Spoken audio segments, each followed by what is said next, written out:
Today we're talking about comparison. And I'm tempted to say that some this morning would be green with envy at the semi-final birth. Get it? Irish are green. Anyway. Okay. Today we're talking about comparison. The question I want you to be thinking about is, are you covetous or contented? And yes, contented is the correct term. Are you content? Are you content? And I hope that at the end, you'll have some stuff to talk to God about. What I do not hope is that at the end, you'll either be left thinking, man, that was the best sermon I ever heard, or that was the worst, because it would mean that you haven't been paying attention by comparing my sermon with another sermon unfruitfully anyway. I wonder if you've heard these phrases, either a little or a lot. Keeping up with the Joneses. The good old days. Sticking out like a sore thumb. Tall poppy syndrome. It's all relative. Or if you're a little different from the majority of people you know, you might be fatigued by people's reactions when they first meet you. For example, I have a friend who's in no way sporty at all, very academic, but very tall. Every single person who meets him asks him if he plays basketball, and he's very frustrated by it. And it's always a dud question to start a conversation with him. The fact is, we spend a lot of our time comparing ourselves and other people with other people. And I've always considered that I don't care too much about other people's opinions. At times I've been told off for having a wrinkly shirt up here, and it doesn't really bother me. I don't care too much about my dress. Sometimes I dress up to respect other people, but personally I don't really care. But in reality, no matter how much we don't care about other people's opinions, we do care a little. I don't think any of us is completely unimpacted by the opinions of others. But, if I compare myself with some people, I think I compare myself a lot less. You see, we're social creatures, and that comes from our being made in the image of God. As it says in the first chapter of the Bible, God is three, but also one. Kind of like how a group of people can be many, but be one. It can be recognized as one unit, like a team. Although no such explanation is quite sufficient for explaining God. As soon as you start to try and define it, you just kind of fall into some sort of heresy anyway. But God is extremely social. God the Father loves the Son and loves the Spirit, and they all love each other. And the amazing thing about God is that he invites us into that relationship, into that love, and shares it. Instead of keeping it for himself, he shares it with us, and we become one together with God. But it's not a romantic sort of love. It's the sort of love that gives without expecting in return. So we are social. Our desire to compare ourselves with others comes from the fact that we are social, and us being social is something that comes from the very heart of God. The problem is that apart from God, there's no pure source of love that expects nothing in return. It's only in him that we can see it. And our parents may have been good, but they were never perfect. They were never good all of the time. And some of them left us with unmet needs, that more than we would like to admit. And that's why it's understandable that many people struggle with God as a father. But God's desire is to be allowed to get in and heal those wounds that we picked up along the way, to become the perfect father and to meet our needs, and to have that perfect loving relationship. And so in a world full of people with unmet needs, there's bound to be a problem coming from our social interactions toward other people. And if we take our social cues from those who are closest to us, without asking ourselves whether or not to imitate them, whether or not it's a good idea in the first place to compare ourselves with other people, we'll inevitably end up like them without doing any work to prevent that. It's a natural thing. We become like those with whom we associate. It's called culture. And we don't often like being seen as countercultural. We like to fit in. And I found it very interesting watching some of the election last night. Every single microcosm of society had a bunch of people trying to be the same as each other and celebrating when their party did all right. We're social creatures. We like to fit in. Imagine being an ACT supporter in the Greens campus or Te Pāti Māori in the Acts, you would have been absolutely slaughtered. Now, so we're social creatures and we like to fit in. Would you like to hear a true story about how I almost became a national disgrace on live TV? Actually, the funny thing is I can think of 2 examples. You see, I used to work for a TVNZ when I was an adolescent. It was fantastic work as a casual worker for relatively low pay. But the job took me to places that I could never have paid to get to. I was closer to the action in a televised boxing match than Jonah Lomu, who had to settle for, get this, front row seats. I was far closer to the action. I was so close to the action that when the guy smacked the other guy, droplets of sweat flew off and landed on my shirt. I think it was a little bit too gross. I probably would have preferred to be sitting next to Jonah Lomu. I worked at the netball where my mate Maria Tutaia, who's now Maria Folau, recognised me and waved while she was surrounded by a bunch of people and was doing autographs for them. I'd actually never talked to her, we just happened to go to the same school. But when you recognise people, and they're people from where you came from, you think, hey, they're my people. I was a couple of metres from Michael Campbell in an interview at the New Zealand Golf Open. I was the same distance away from Helen Clark when she gave her concession speech in 2008. My friend, actually, accidentally tripped up. I can't remember whether it was Paul Holmes or Winston Peters at an event with a cable she was meant to be keeping on the ground. See, it was a great job. I was actually on live TV once moving one of those little golf buggies because the ball had bounced up into the chassis and we had to play it where it lay, so we had to drop it and I had to move it out. And then that night at church, people, I saw you on TV today. It was pretty fun. But to be honest, I find it hard to believe now, looking back, that they trusted 18-year-olds with such an important job. It was really fun. But one time we were at the Halberg Sports Awards and I almost fell off the stage. And if I had done, I would have grabbed the curtain, which was behind the whole stage. I would have taken that with me and taken my cameraman as well on live TV. Another time I was working at the 2005 election, I think it was, and again, because I don't really care that much about what people think of my state of clothing and dress, I had no belt on and my pants broke. I think it was the button broke and then the zip wouldn't stay up and we were about to go live. And we were practicing walking backwards, pulling these cables and coiling them as we went because the cameraman in front of us wanted to film live without tripping up on these cables. And so we were doing that, walking backwards at the Labour headquarters, waiting for Helen Clark to arrive and thank the nation for voting for her. So I almost ended up in a situation where I tripped up pulling the cameraman down with me on live TV on election night when, that's about as many people as you get watching anything. So true story, I didn't have a belt because I was stubborn and it almost became the end of my social life. I almost ended up with my pants around my ankles, but thankfully I found some duct tape and I taped myself up and then I think I put my shirt over the top so you couldn't tell that my pants were held together with duct tape. But see, we care so much about fitting in and we're embarrassed when we stuff up. If we do something silly and nobody's around, we're not generally as embarrassed. It's funny how much our social situation dictates how we are and how we feel. And a funny thing happens when we depart from what our culture determines to be normal. You see, we're social creatures, we want to fit in, and standing out is risky. We're either esteemed for our difference, like the Kiwi world champion woodchopper, who died recently from cancer aged 49. We can respect a person like him who stood out by his commitment and passion for his niche sport of woodchopping and becoming the best in the world. And we actually can give someone like that an order of merit. On the other hand, if a person swims against the stream, like a Christian, even if they've done amazing services for the country, they're usually not esteemed at all, not given any sort of level of order of merit. Not that we seek it. But somebody who is left-leaning will be branded communist by some people, and someone who's right-leaning will be labelled selfish by another. Another way that goes against the grain in New Zealand is being a Christian, fully committed to esteeming the authority of the Bible in their lives, something that other people have begun to think of as irrelevant.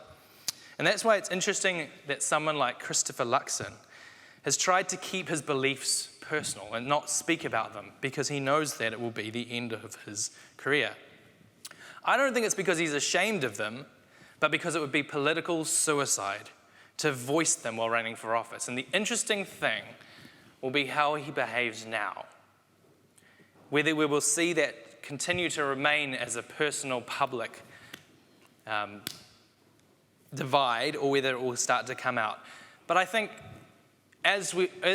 for whoever is a Christian, it comes out, whether it comes out overtly or comes out subtly, it impacts upon our work and the way that we create an environment in which other people can feel like they can voice contrary opinions or not. It was another politician who once said, "Comparison is the thief of joy." Comparison is the thief of joy. In a world in which we're increasingly influenced by people living in different countries and contexts from our own, we are open to the temptation of comparison with those whom we don't know and therefore don't need to be comparing our lives. It's an interesting thing now that the world has become so much closer and so much more tight-knit through the proliferation of information, of the media, of internet, social media, all those things. So I'm going to read that sentence again. In a world in which we're increasingly influenced by people living in different countries and different contexts from our own, we're open to the temptation of comparing ourselves with those whom we don't know and therefore don't need to be comparing our lives. You see, back in the day, we would have only compared ourselves with a select group of people similar to ourselves anyway. We might have had a butcher, a baker, a candlestick maker in our little community, but we didn't really know what was beyond there. And I find it very interesting that 3,500 years ago, God gave 10 commandments to the nation of Israel. The first 5 were not to worship other gods or make idols, to honor God's name, to remember the Sabbath, and to honor your father and mother. The next 4, our society would previously have deemed to be mostly self-evident truths, although this is arguably becoming less common. Don't murder, don't commit adultery, don't steal, don't be a false witness against your neighbor. And the final one, which I find very interesting amongst all those, is do not covet. Don't covet. Don't yearn for something that is not yours. Don't covet your neighbor's house, wife, servant, ox, donkey, or anything else of theirs. It's possible that everybody in this room will be coveting Colin's All Blacks shirt at the moment, but that's all right. The timeless wisdom behind this is saying, comparison is the thief of joy.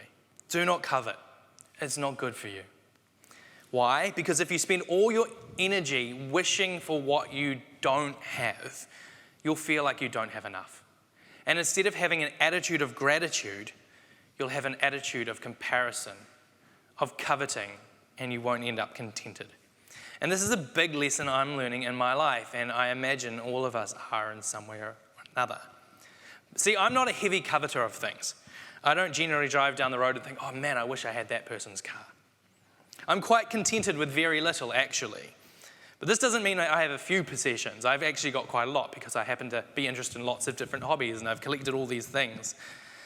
But it's not that those possessions have meaning to me for possession's sake. I couldn't care less whether I have a lot or a little. I just have what I need to do what I enjoy doing.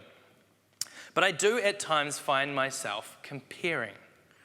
Not necessarily with others, for, again, this is not my main issue personally, but I do find myself comparing my life in reality versus my life the way that I imagine it would be. So what do I mean by that? I mean that I might expect something to be quick or simple, but then I find that it detains me longer and I get a bit frustrated because I haven't been able to achieve what I wanted to in the time that I set aside for it. And then I can become negative. For example, and this hasn't happened for a while, thankfully, but some Sundays I'll be printing all the sermons or whatever and ready to go, and the printer just will not print. You know, the printer will be offline when you need to work in a hurry, and you'll restart the printer 4 times and the PC 4 times, and it's only on the 5th time that it will finally print, and then it will print 5 copies. I think many of you know what I'm talking about. So yes, I can compare my actual frustrated life with the one I'd wished for and feel unhappy that my expectations very rarely become reality. Another example would be hoping for a day on the water, say, and having perfect weather on a Wednesday when I've got plenty of meetings, but then on a Saturday it's blowing 30-knot easterlies. You know what I'm talking about, Paul. When I'm finally available and have a rare weekend free, suddenly it hasn't happened. My wife, by contrast, is remarkably unperturbed by such disappointing events. The difference between her and I is that she doesn't seem to have unrealistic expectations, which has worked out very well for me. Otherwise, I don't know if we would have ended up getting married. So I can learn from her example rather than being frustrated that she's so much happier than I, because imagine that. And then being jealous or feeling stink because I don't compare well with her. It's a really freeing thing not having to compare myself with it, and just being glad that there's not a person who has unrealistic expectations as well, co-occupying the same house. So there's such wisdom in this commandment, do not covet. Another way we sometimes covet is pining for the past. Up until a couple of hours ago, oh, how I longed for the time when the All Blacks were good at rugby. I walked from the office through Cornwall Park and up the summit of One Tree Hill the other day. It was that day, you remember, it was really cold. I left home at about 5 a.m. or something, and this car came up the driveway, and I heard this. And I thought, that's too infrequent to be tires. What the heck is going on? I couldn't figure it out. I got in my car, and then I drove off. I turned on the windscreen wipers, and I heard this. And it was just the ice at the edge of the windscreen, as it was just about to freeze over, but it wasn't quite dawn yet, and so it was still soft enough for the windscreen wipers to move it. But it was a freezing cold day, and I decided to go for a walk. And a few things sprang to mind. Firstly, it's in the name. Don't you miss when One Tree Hill actually had one tree on top of the hill? Secondly, I remember being so frustrated when the summit of One Tree Hill and also Mount Eden got closed off to private vehicles. I'd had these amazing times with friends up the top of Mount Eden where we had a picnic blanket, a couple of guitars, and we were just singing after church on a Sunday. And we could no longer do that. Well, we could, but, who's going to want to carry all your stuff up, for half an hour up after, and then do that and then come back. So it's just one of those things that I was really disappointed at all that happening. But then going on this walk and having no cars around, having hardly any people, it was actually quite amazing going up there and having that time and that stillness in the middle of the city when people were stuck in traffic going to work. And I thought, with time as a healer and a fresh perspective, as a significantly older individual, walking up the summit in the brisk air, I thought about how wonderful it was to have peace rather than have cars all over the place. And sometimes when we compare things now with the way that they were or the way that we'd like them to be or stay forever, it can rob us of joy and perspective. And having had a bit of perspective to look back on it, I thought, you know what, there's pros and cons in all of these decisions. But at the moment, I quite enjoy the fact there's no cars going up the summit. Now, I'm not saying that one is objectively better or the other. But what I'm saying is that sometimes coveting what we do not have and don't have the power to change, because really, us getting upset about that, what's that going to do? Is it going to, oh, they're upset, we better change the rule. It's not going to happen. But it can rob us of joy, personally, in the present. So what can I do about it? Actually, quite a lot. One thing I do have the power to change is my attitude. And this can come as a major moment if you've never thought about how much you can change, how you can actually control things. And if I feel powerless even to change that, my own mind, then I know one who is able to help me with that. For God says in Romans 12:2, do not be conformed to this world. Interesting, eh? Don't covet, don't compare yourself. Don't be conformed to this world. That means its influences, its habits, its values, so that you will instead be transformed by the renewal of your mind. Man, so much power in that verse. So much wisdom in the Bible, as we've seen. Do not covet. Psalm 1, blessed is the one who walks not in the counsel of the wicked, but whose delight is in the law of the Lord. So countercultural, going against the flow. Man, so beneficial. And on God's law, that is the wisdom in the Bible, they meditate, they think about or change their habits. They think about it and have their minds renewed day and night. Blessed is that one. So some final thoughts on how to apply this wisdom in our lives as we begin to wrap up this morning. Firstly, comparing with others, it robs us of joy. Comparison is the thief of joy. This could be wishing we had a better car, phone, house. Desiring these things in themselves is not necessarily harmful, but we need to keep our motivations in check. Why am I desiring these things? Is it because these things can be tools that will make my life better, or is it because I just really want to keep up with somebody else? And then if that's the case, and I'm prioritizing that, what am I sacrificing in order to get that? Also, we need to ask if our lives will actually be better off, say, a month later after we've bought that $2,000 phone. Or will the gloss of the upgrade wear off and we start to regret it and wish that we hadn't been so overwhelmed by trying to keep up with other people? Will it help us or become a burden that we now have to pay off because we bought it on Afterpay? Will it become a distraction that we don't need, keeping us scrolling instead of doing things that are useful? So firstly, comparing with others can rob us of joy. And secondly, gratitude is the best attitude. Now, you may feel like you haven't been blessed as much as other people. Actually, if we think about it, out of 8 billion people, if there is somebody who's more blessed, and everybody is going to be less blessed than that person. So what's the point in us comparing at all? We're never going to be the most blessed person in society, in the world at all. And there's a big push at the moment to recognize privilege. And there's a lot of truth to be found in the recognition of our own personal privilege and the lack of privilege in others. However, comparison is the thief of joy. Often we'd be better off if we didn't know that others had more than us, or didn't think about the fact that others had more than us.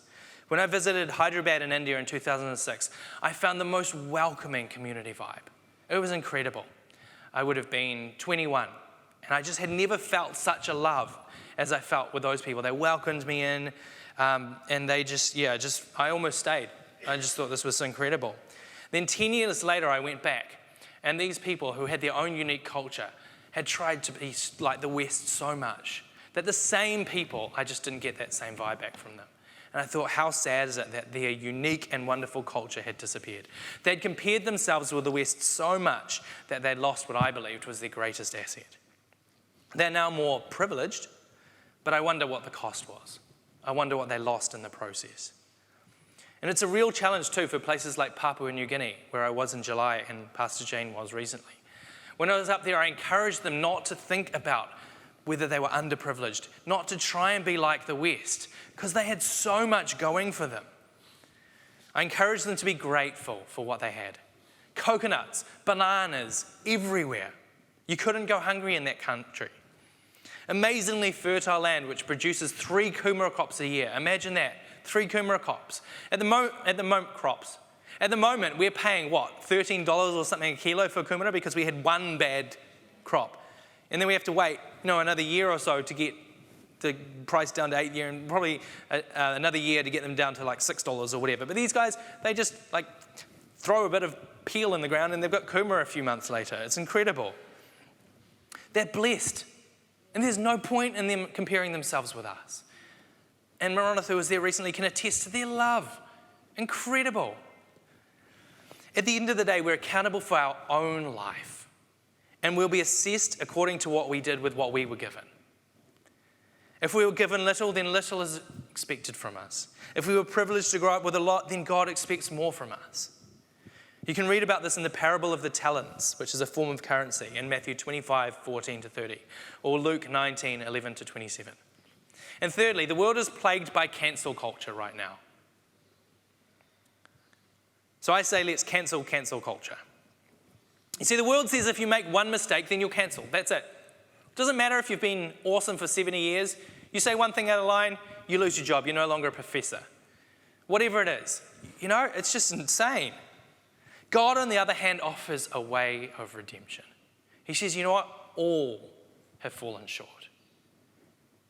If you compare yourselves with others, actually, you're all messed up, but I'll offer you a way back. He points out that we've all fallen short. All of us are at risk, if you really think of it. All of us are at risk of being found out and cancelled. If you don't think that's true, think about Jesus. He was perfect and he got cancelled.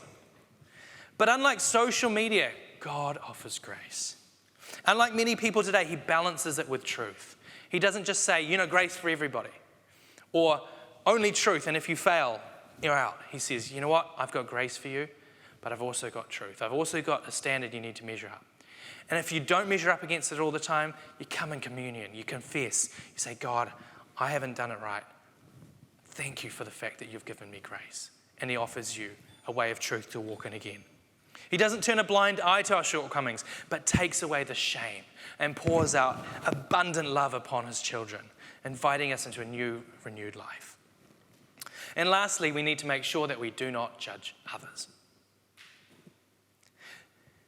Don't judge others, because judging really is only another form of comparison, isn't it? To what are we comparing them anyway? Ourselves? Are we perfect and therefore we can judge other people? Or are we holding them to an unrealistic, ideal standard that can't be attained anyway?